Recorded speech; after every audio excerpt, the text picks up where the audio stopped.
Hello everyone, my name is John Parmelo, product manager for the TC73, 78. A lot of questions come up with how do I transition my customer from an existing 72, 77 shared cradle system to the new ones, and what's the difference? We've made it very simple. On the back of the cradles, on the shared cradles, whether it's the old ones or the new ones, are identical.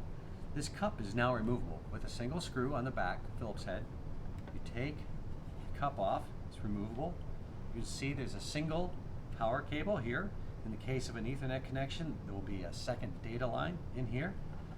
And then you place the new 73, 78 cup on top of your old 72, 77 base. Put the screw back in, and away you go. Also conversely, vice versa.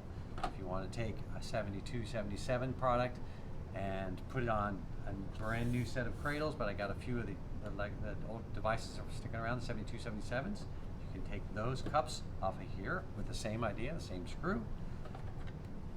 Put that new cup, the 72, 77 cup, right in here. Insert it, put your screw in place, and next you got a fleet mixed 72, 77s and 73, 78s. Thank you for tuning in.